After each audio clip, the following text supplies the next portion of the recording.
Hello YouTube modelers, welcome back to my channel. I want to thank all my viewers and subscribers for tuning in.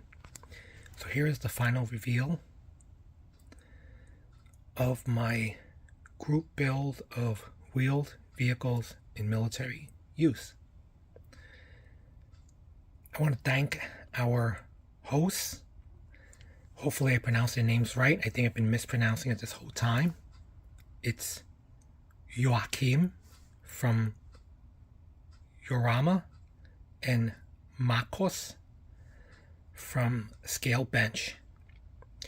So here's my final reveal of the Monogram 132 scale, the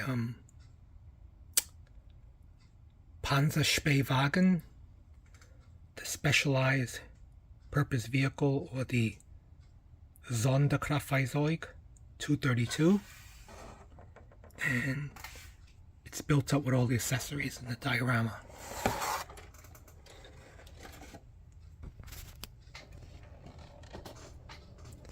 So here it is. I just finished washing it with brown craft paint to give it that weathered look.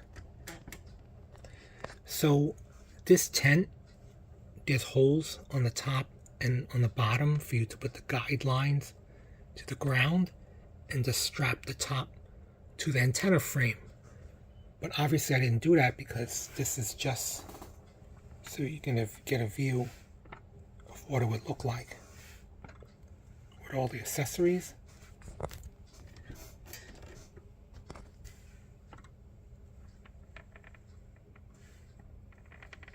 But I'm going to take it off.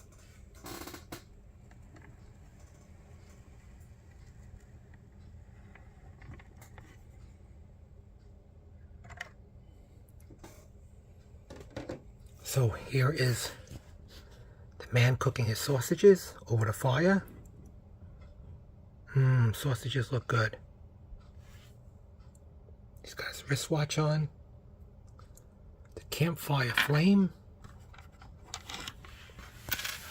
The man smoking his pipe.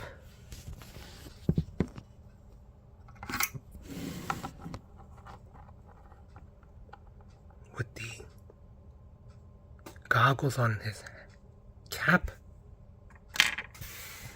and the most awkwardly posed figure with one leg up, which is kind of strange.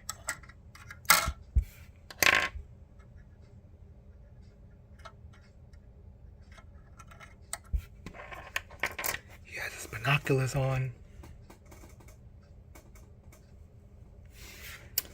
So let's take a look at the armored car.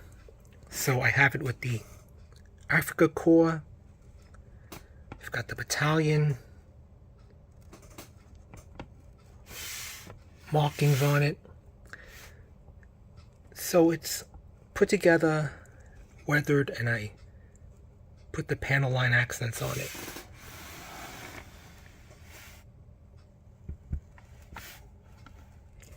It's got the good accessories like the cable, see the top part of the engine, the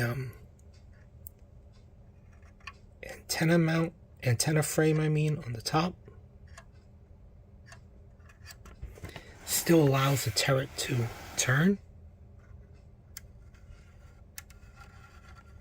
And you can see a little bit of the 20mm breech inside, along with the machine gun. The Africa Corps insignia, and of course the two hard helmets on the outside. It was pretty detailed. They even included the hare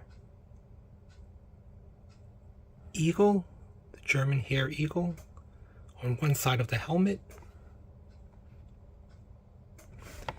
and the diagonal tricolor shield.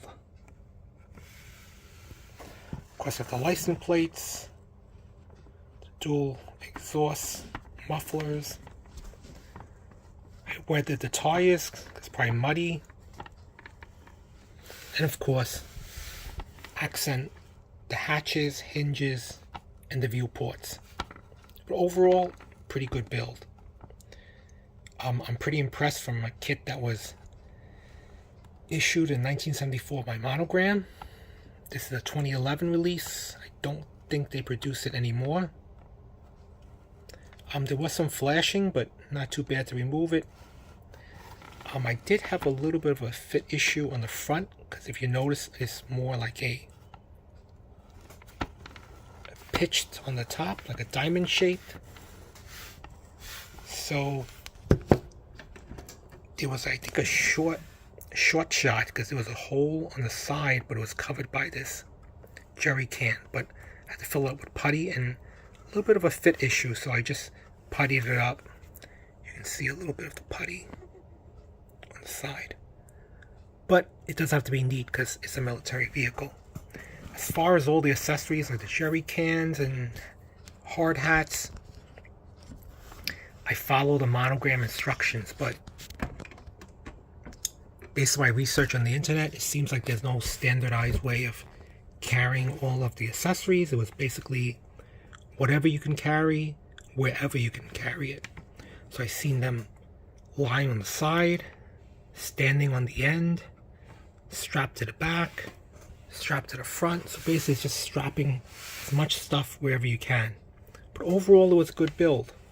Some things Monogram could have done better was they could have allowed the wheels to roll, because I was not able to make it roll. What happened was the spindles, they were different diameters. The 4 on each outer corner was fatter, while the ones in the middle were thinner. So what that meant was the tires fit the middle easy, but then they slid off just as easy. So then I had to glue it, and then these were a really tight fit. So I ended up gluing them so the wheels are kind of tight, so they will not roll. But overall, good detail. They do have weld marks on the corner, so if you really want to bring that out, you can if you really wanted to.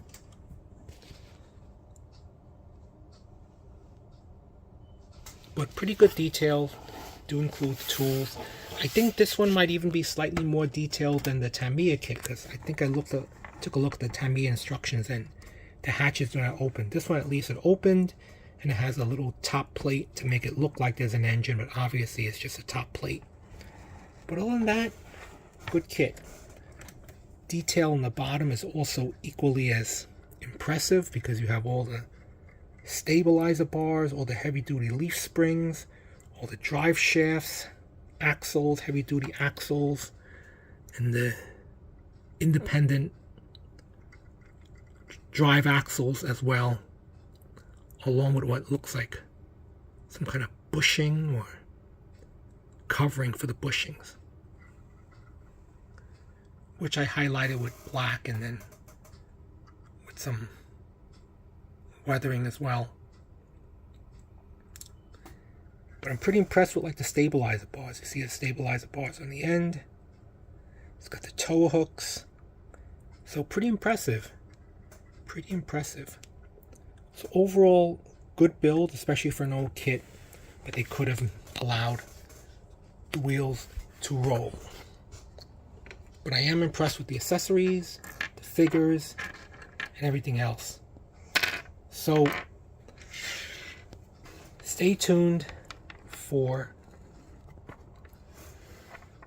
the stills at the end. I had such a good time, I might have to look into maybe getting the Grant tank or the Lee tank from Monogram, see how that one is.